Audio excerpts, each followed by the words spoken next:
Hello everybody, welcome back to the channel and I hope you all are doing good. In today's video, I'm going to be sharing the book review of The Sisters Grimm by Menna Van Praag.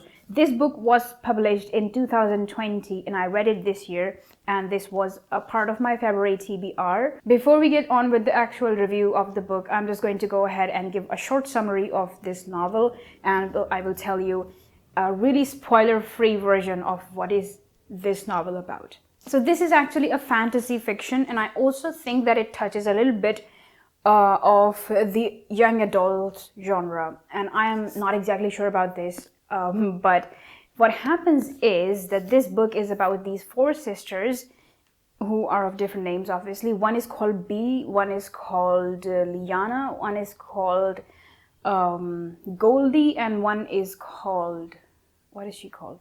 One is called Scarlet. And these sisters were basically born on the same day at the same time, two different mothers, but they have a similar father, a same father. So they are basically stepsisters. But this book actually takes place in an alternate universe, which is called Everywhere. And it's basically a different world where things happen differently and there are boys and girls. So basically when these sisters turn 18, they have to decide between the good side and the bad side, if they want to go to the good side or if they want to go to the bad side. And I think that their father is the leader, or I don't know what he is. I will talk about that in a little while, but I think that he is the leader of the bad side, and he wants to pursue these daughters of his to continue with his lineage and continue with his footsteps, basically. And when we start with the novel, there are 33 days left until these girls become 18. So that was a brief summary, and I think that that's how much I could tell you, because otherwise I might be giving spoilers. There are a couple of things that I might have mentioned, but I am reluctant because I don't want to spoil the book if you are into this genre and if you want to read the book. Now, coming towards the review, I'm going to be sharing with you the things that I liked and the things that I didn't like, just like I do with all of my reviews. The first thing that I want to talk about is that this novel is basically the telling of the next 33 days in the girl's life. And not only that, it is also the telling of what happened almost a decade ago, or what happened less than a decade ago in the girl's life. So it's a really nice retelling of things, and also considering the fact that it also tells you about the past, it is written really, really well.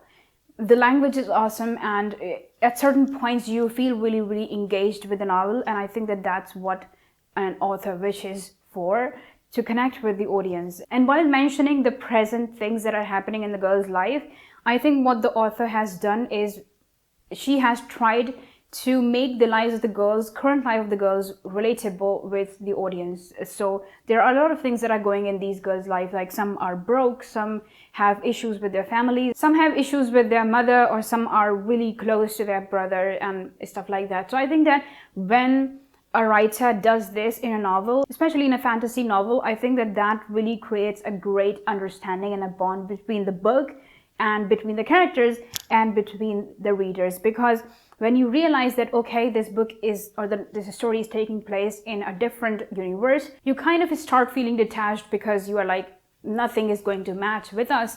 But I think that that's when the writer comes in and tries to link the lives of these fictional characters with the lives of the readers that are reading the book. So I think that in that term, Menna Van Praag has done an incredible job, because she has basically interlinked so many things of the real life audience with these fictional characters that you instantly feel connected to these girls, and you at times feel really, really sympathetic towards them. I really, really loved the way the author has characterized these characters.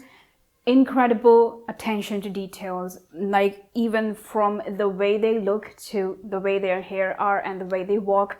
It's all incredibly well written, and also, the way she has described this alternate universe is amazing. The novel actually starts really, really well. I was instantly intrigued with the way things were going, and I was like, goodness gracious, this is a great novel.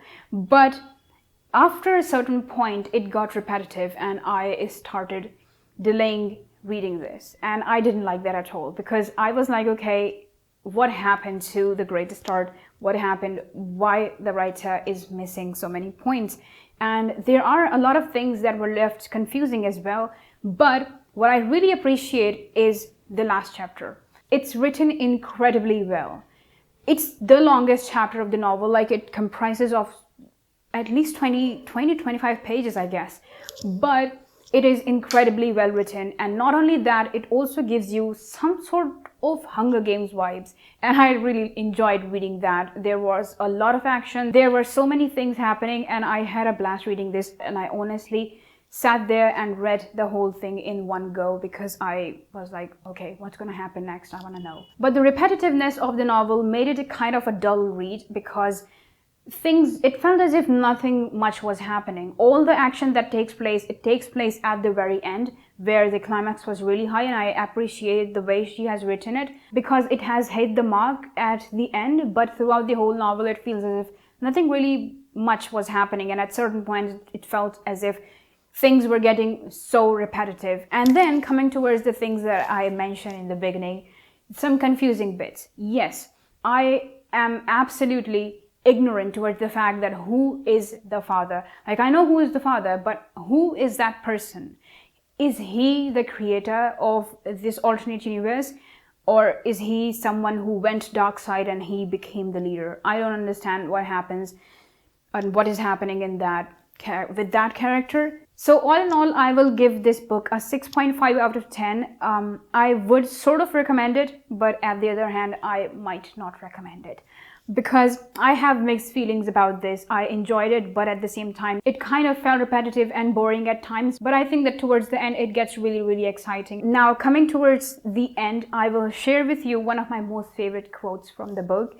And that is, "You are stronger than you seem, braver than you feel, wiser than you believe." I think that it's such an incredible quote, and at the same time, it's so deep and it hits you differently at different spots. And with that note, we have come to the end of this video. If you like the video, make sure to give this a thumbs up. And also, if you haven't subscribed, make sure to do that. I am also on Goodreads now. I will leave the link in the description box down below. You can also follow me on my socials, Twitter and Instagram.